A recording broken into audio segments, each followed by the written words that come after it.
Bien, a mí me ha tocado en esta parte del tema exponer acerca de lo que es insuficiencia respiratoria eh, y vías aéreas en pacientes críticos en cuanto al tema de la ventilación mecánica, principalmente lo que es las indicaciones de esta y, bueno, las características de la ventilación mecánica invasiva, ¿ya? Bueno, es un tema de por sí bastante amplio. La ventilación mecánica es un apartado del área de cuidados críticos que tiene pues una gran amplitud de conocimientos y bueno, tiene indicaciones específicas también, de las cuales vamos a hablar brevemente de algunas características pues dadas las circunstancias de la exposición. Primero, para definir lo que es la ventilación mecánica, es un tratamiento de soporte vital en el que vamos a utilizar, en el que mediante una máquina vamos a suministrar un soporte ventilatorio, un tanto oxigenatorio como ventilatorio, con el fin de facilitar el intercambio gaseoso y también asegurar el trabajo respiratorio de los pacientes que presenten este diagnóstico principal que estoy recalcando acá, insuficiencia respiratoria. ¿Ya? La insuficiencia respiratoria puede ser ya sea oxigenatoria o ventilatoria, me refiero a ya sea que haya un déficit de aporte, un déficit entre demanda y suministro de oxígeno o un déficit al momento del proceso de la mecánica ventilatoria. Cualquiera de estos problemas a la larga va a estar generando un problema de insuficiencia respiratoria. Y por lo tanto, el ventilador mecánico es una máquina que brinda el soporte vital necesario para poder asegurar este mecanismo, que si bien es cierto, es fisiológico. En el ventilador mecánico se dan mediante maniobras no fisiológicas el poder brindar este intercambio gaseoso. Es porque el ventilador mecánico va a funcionar mediante un gradiente de presión entre dos puntos, tanto la vía aérea del paciente, a través de la boca o a través del tubo endotraqueal, hacia el alveolo, el cual va a emitir esta gradiente de presión, va a determinar un flujo por un determinado tiempo, y este flujo va a emitir una presión, va a vencer una presión a través de las resistencias al flujo y las propiedades elásticas del sistema respiratorio. Es decir, este gradiente de presión que emite el ventilador mecánico va a transportar un flujo de oxígeno a un determinado tiempo, el cual va a vencer tanto la presión del pulmón como las resistencias de las vías aéreas, con el fin de que el volumen del gas entre al organismo y luego salga del sistema. Ahora, en cuanto a la ventilación mecánica, hay varias formas de clasificarla. Hay varias formas de realizar la clasificación. Esto, por ejemplo, en base al patrón respiratorio, tenemos la ventilación mecánica convencional y la ventilación mecánica no convencional, en la cual, bueno, la convencional es la común, la que conocemos, y la que está pues en el ventilador mecánico con una modalidad, ya sea asistido controlado o mandatoria intermitente o sincrónica intermitente. Y la no convencional son otros tipos de ventilación mecánica un poco más ya especiales, que en las cuales las indicaciones no son más todavía específicas, que son la ventilación, por ejemplo, de alta frecuencia. La clasificación en base a la presión que genera puede ser ventilación a presión positiva o ventilación a presión negativa. La gran mayoría de ventiladores prácticamente todos los ventiladores actualmente trabajan a presión positiva. Es decir, a diferencia del pulmón, que nuestro pulmón por mecanismo fisiológico tiene que respirar al momento de insuflar los pulmones, actúa bajo presión negativa mediante la diferencia de presiones entre la parte del espacio pleural y el espacio transpulmonar. Este, el ventilador, cuando nosotros estamos sedados, conectados al ventilador mecánico, ya no existe presión negativa que pueda permitir que los pulmones se insuflen. Por lo tanto, el ventilador va a ejercer una positiva para poder expandir la caja torácica y expandir también los pulmones. Este, en cuanto a la ventilación a presión negativa, pues es básicamente histórica, ya que se trata de los primeros ventiladores que fueron ya desde el siglo pasado, pues que se crearon el ventilador. Históricamente se conoce pues que las personas se ingresaban a cámaras grandes, en las cuales la cabeza solamente estaba expuesta, y el resto del cuerpo estaba sometido a presión negativa. Y por esa presión negativa, se expandía la caja torácica. Bueno, fue uno de los primeros uno de los primeros esbozos de ventiladores mecánicos desde el punto de vista histórico. Y la clasificación en base a la interfase es la que vamos a hablar, pues. Principalmente me refiero a la interfase, me refiero al medio en el cual se va a generar, se va a transportar este gradiente de presiones y la entrada del flujo de aire. En este caso, la ventilación mecánica invasiva, en la cual, para aislar y establecer una vía aérea permeable, la interfase se introduce en la vía aérea. Esto ya sea a través de un tubo endotraqueal o una cánula de traqueostomía. Y luego la ventilación mecánica no invasiva, en la cual se utilizan tanto mascarillas como principalmente mascarillas que sellan pues tanto la cara como la nariz y la boca, con el objetivo, sin necesidad de un tubo endotraqueal, para poder brindar pues esta presión inspiratoria o esta presión positiva para poder insuflar los pulmones. Ahora, el ventilador mecánico, como bien saben, es una máquina automatizada que se va a diseñar para asistir o para reemplazar la función natural de los músculos respiratorios, ayudando a conseguir un volumen corriente necesario para una adecuada ventilación y permitiendo al médico además manipular algunos parámetros como la presión expiratoria positiva, la presión positiva al final de la expiración y otros parámetros para asegurar una adecuada oxigenación. En cuanto a las características del ventilador mecánico, y bueno, aparte de la ventilación mecánica invasiva, aparte del estar sometido a una intubación endotraqueal, tenemos que el ventilador mecánico tiene varios constituyentes. En este caso, un panel de programación en el cual cual se establece tanto el tratamiento de ventilación y oxigenación que se requieren y se definen las alarmas, que van a informar también de los cambios que puedan ofrecer estos parámetros que se establecen. Además de eso, tenemos sensores del ventilador que informan sobre los parámetros físicos más importantes, tanto como presión en la vía aérea, el flujo, el volumen inspiratorio. Esta información a la vez es procesada por un microprocesador que se encuentra también dentro del ventilador y es transformada en alguna acción física que permite administrar los parámetros programados, informar si algún parámetro sale fuera de rango. Además de esto, estos ubicados principalmente en el panel frontal, que están el eje eléctrico, que es el eje principal de la ingeniería del ventilador. Tenemos también que tiene conexiones de circuitos en la cual van a estar las ramas, tanto inspiratoria como expiratoria. Tenemos un panel eléctrico donde están las baterías o incluso el sistema eléctrico central y los circuitos respiratorios. Ahora, como dije, este sistema electrónico es un conjunto de procesadores electrónicos que van a permitir memorización, conversión, vigilancia y control de todas las funciones disponibles. Tenemos un sistema neumático, en el cual es un conjunto de elementos que permiten la mezcla del aire y el oxígeno, por lo general en la parte posterior, que controlan el flujo durante la inspiración y la expiración.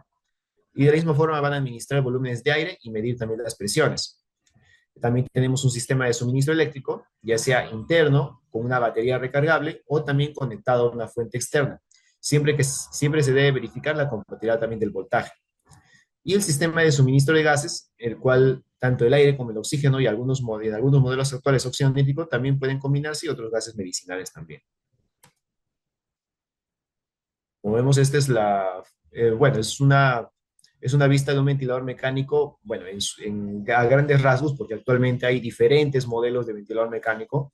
Este es uno muy general, sobre todo lo he sacado de la guía del modelo Hamilton, en la cual tiene lo básico, pues, un panel frontal donde se encuentran los parámetros en la pantalla y del mismo modo algunos vienen ya para calibrar, mediante sus calibradores, ahí los parámetros que podemos controlar en un ventilador mecánico, tanto presión pico, presión inspiratoria, tiempo inspiratorio, frecuencia respiratoria, FIO2, etcétera.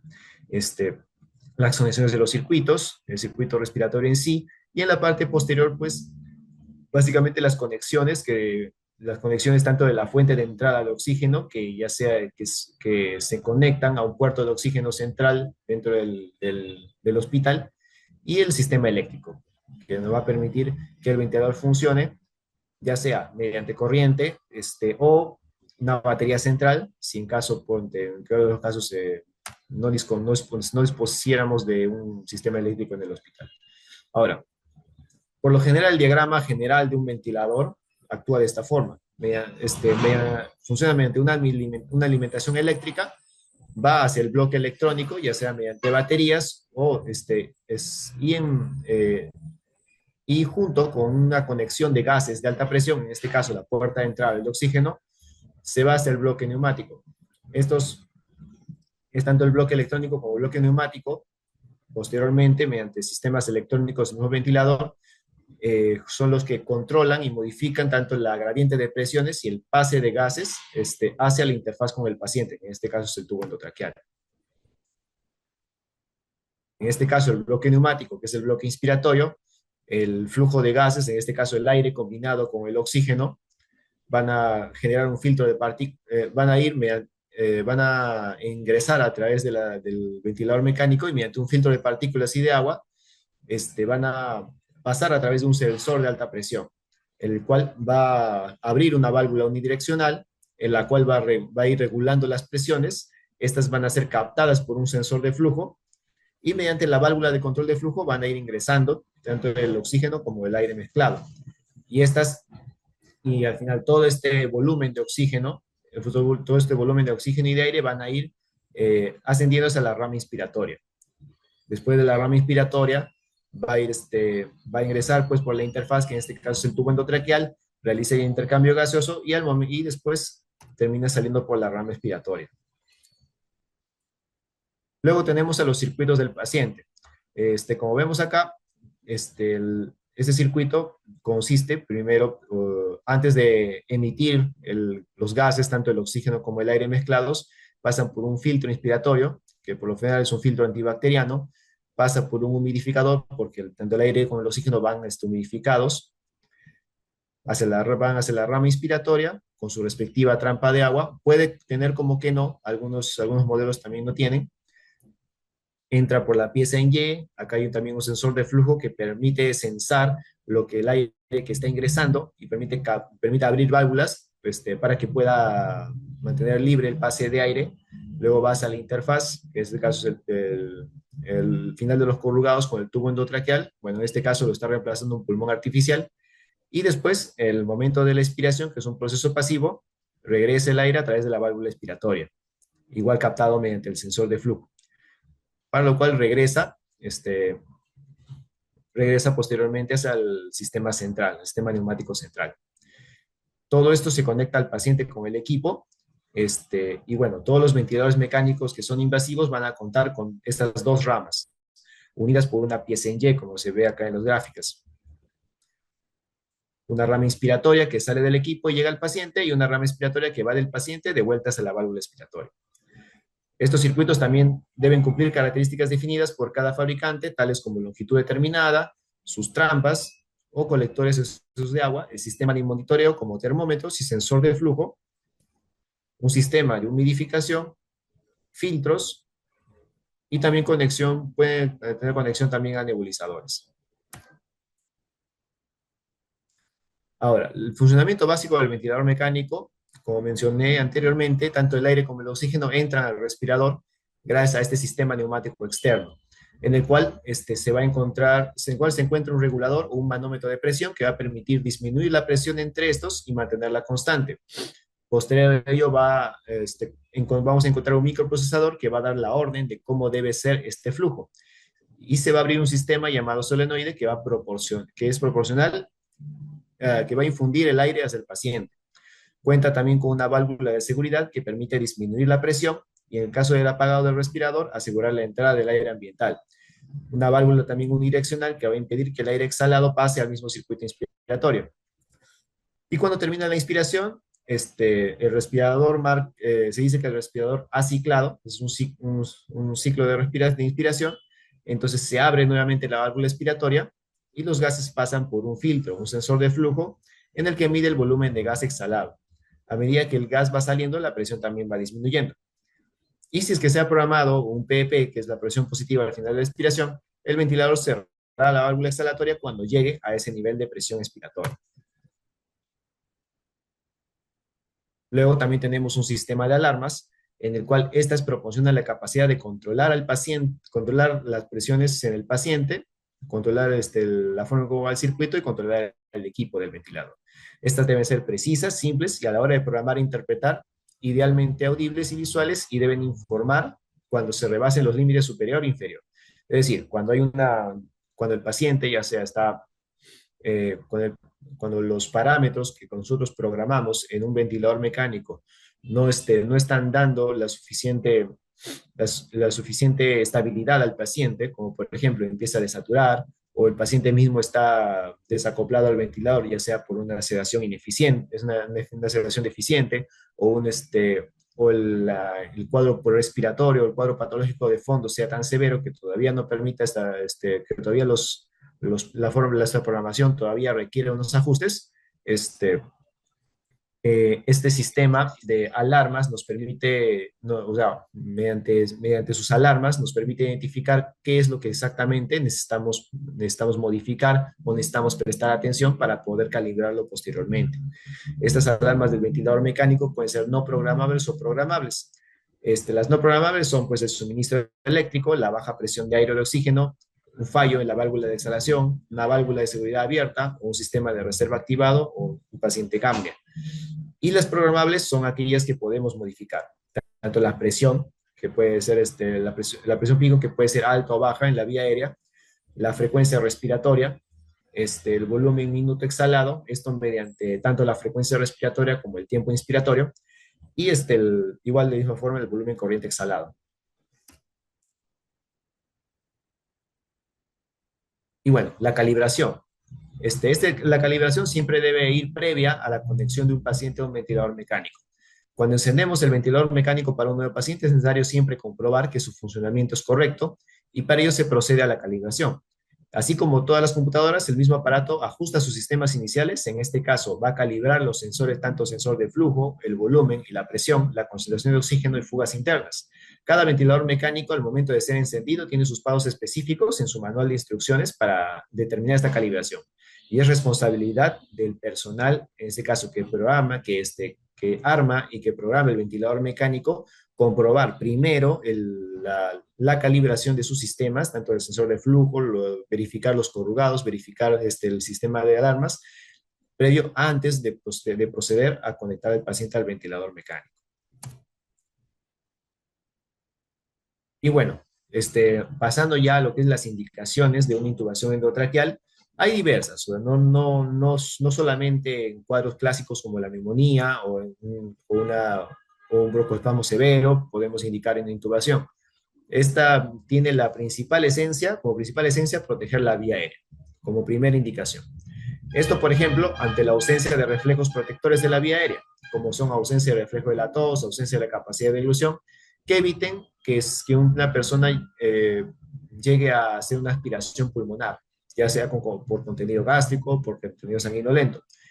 Por ejemplo, un paciente con un traumatismo craneoencefálico que tenga ya su sensorio en deterioro con una escala de Glasgow menor a 8 y es indicación para realizar una intubación endotraqueal por el mismo hecho de que mientras más bajo caiga el Glasgow, menos protección de vía aérea va a haber, ya que va a ir poco a poco perdiendo los reflejos, tanto de tos como de deglución, y estos pacientes, si es que no se intuban, pueden llegar a presentar aspiraciones pulmonares por el mismo hecho de que neurológicamente ya están en deficiencia, ya están cayendo, están evolucionando mal desde el punto de vista neurológico. Del mismo modo, una indicación es también la resolución o prevención de una obstrucción de la vía aérea superior.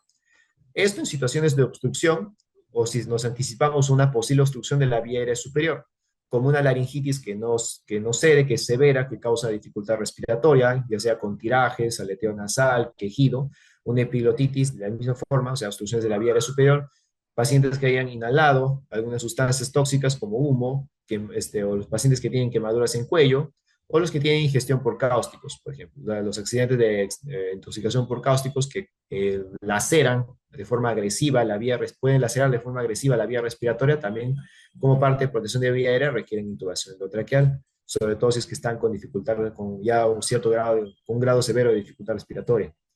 Instauración de ventilación mecánica invasiva, por ejemplo, en situaciones de insuficiencia respiratoria aguda, como neumonías severas, o para la realización de procedimientos, tanto invasivos como no invasivos. Por ejemplo, los cuadros quirúrgicos. O sea, ya sea todo cuadro quirúrgico, pues que entre a sala de operaciones, ya sea sin importar el tiempo determinado, requiere pues una protección de vía aérea. Esto ya mediante la realización de la intubación endotraqueal y la instauración de la ventilación mecánica. Y ya para el postquirúrgico ya se realiza la extubación del paciente. En cuanto a procedimientos, más que todos los no invasivos, bueno, a veces basta con una sedación previa, y no necesariamente ingresan a ventilador mecánico, pero si el caso lo requiere, no, definitivamente tendrían que realizar este procedimiento. Y también la realización de algunos procedimientos más invasivos como broncofibroscopía, lavado bronquial alveolar o aspiración de secreciones. Esta indicación también es relativa, ya que si de que el paciente lo permite, se puede realizar con soporte de ventilación no invasiva. De mismo modo, se puede realizar a través de una mascarilla laringea. Pero ante pacientes que sean potencialmente inestables, sí sería necesaria una intubación antes de realizar este procedimiento. Sobre todo porque la broncofibroscopía y la broncoalveolar ingresas el broncofiroscopio a través de las ramas más pequeñas de los bronquios, con lo cual sí el procedimiento debería ser, pues, en la medida de lo posible con intubación endotraqueal. O al menos es lo que yo en su mayoría he visto, no he llegado a ver que sea con ventilación no invasiva. Entonces, en cuanto a mejorar el intercambio, parte de las indicaciones también incluye mejorar el intercambio gaseoso, mejorar el intercambio gaseoso o reducir el trabajo también respiratorio. La ventilación mecánica va a estar indicada, como por ejemplo, en la insuficiencia respiratoria con trastornos de ventilación. Estos trastornos de ventilación se van a caracterizar porque en el análisis de gases arteriales que obtenemos en el paciente se va a encontrar un grado de acidosis respiratoria. Es decir, que el paciente ya está fallando desde el punto de vista ventilatorio y ya no puede barrer la misma cantidad de CO2. Por lo tanto, el CO2 se va a terminar acumulando dentro del pulmón. Esto se va a caracterizar posteriormente, se va a manifestar posteriormente en acidosis respiratoria con una presión arterial de CO2 mayor de sus valores normales. Sus valores normales son 35-45, o sea, más de 55, o un pH menos de 7.25. O trastornos de la oxigenación, con necesidades crecientes de FiO2. En este caso, que entre una hipoxemia severa, con una presión arterial de oxígeno menor a 60 millones de mercurio, o necesidades de FiO2 altas, mayores de 0.6, por ejemplo. O aquellos que presentan mucha hipoxemia, pese a que están utilizando altas cantidades de FiO2 como máscara de reservorio o máscara de vento.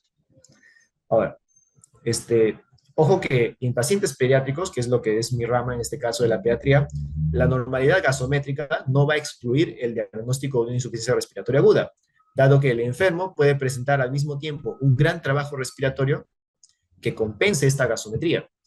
Y por lo tanto, en esta situación, el diagnóstico se va a basar principalmente en la clínica del paciente. ¿Y cómo nos vamos a basar? ¿Qué características clínicas debe tener este paciente que sí tiene un problema ventilatorio y que no se manifiesta en un análisis de gases arteriales? Se va a manifestar a través de los signos de fatiga muscular, en los cuales se dividen ahí de menor a mayor gravedad, como por ejemplo, empieza con un aumento de la frecuencia respiratoria, es decir, más taquipneico, movimientos respiratorios incoordinados o respiración paradójica, eso también con un desbalance tóraco-abdominal, hipercapnia y acidosis, es decir, que del AGA salga acidosis respiratoria, disminución de la frecuencia respiratoria o hipoventilación, es decir, que poco a poco se esté agotando, o sea, que lo que empieza taquipneico, luego procede a estar bradipneico o ventilando bajo, pérdida de conciencia e inminente parada cardiorrespiratoria.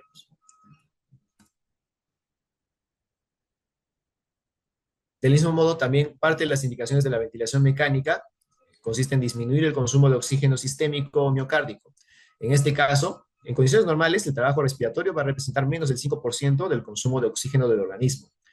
Pero en las situaciones en las que aumenta el trabajo respiratorio, este consumo puede alcanzar hasta el 30%. Por lo tanto, en situaciones de bajo gasto cardíaco es importante iniciar la ventilación mecánica para disminuir el trabajo respiratorio y evitar un excesivo consumo de oxígeno por parte de la musculatura respiratoria, permitiendo así que otros organismos más importantes reciban la mayor cantidad de oxígeno posible.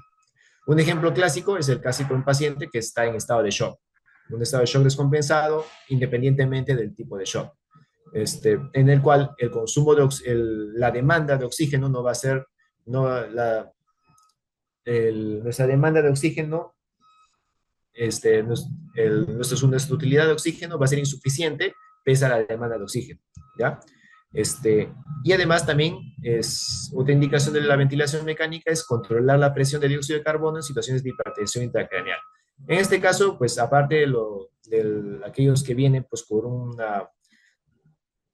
traumatismo craneoencefálico o situaciones en las cuales hay un aumento de la presión intracraneal, se requiere una hiperventilación controlada, manteniendo una presión arterial de CO2 normal o baja hasta 30 milímetros de mercurio durante periodos cortos, mientras que se espera que otras medidas terapéuticas hagan efecto. Esto como parte de medidas de neuroprotección, ya que también el equilibrio de la presión arterial de CO2 es importante en un paciente con una patología cerebral, puesto que ya sea la elevación o la disminución excesiva del CO2 puede causar también alteraciones en cuanto a lo que es el metabolismo celular intracerebral, caracterizándose ya sea por edema cerebral, por ejemplo.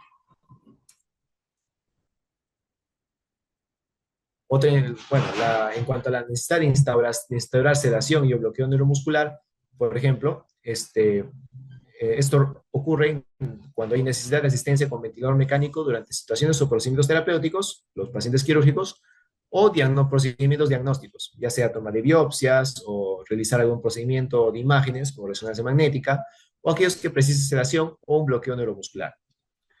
Y por último, otra indicación del ventilador mecánico es en el tratamiento de la hipoxia celular. Esto, por ejemplo, en pacientes intoxicados ya sea por cianuro o monóxido de carbono, en la cual la ventilación mecánica nos va a ayudar a proporcionar un FiO2 necesario, incluso máximo hasta el 100%, y reducir el consumo metabólico, manteniendo al paciente también sedado y relajado. Esto en situaciones, obviamente, de insuficiencia respiratoria severa, pues, en la cual, mediante sistemas ya sea de bajo flujo o de alto flujo no invasivos como cánulas binasales, máscara de reservorio, mascarillas, no se pueda mantener una saturación adecuada o un FiO2 o una frecuencia respiratoria adecuada. Y bueno, eso sería todo con respecto a la primera parte.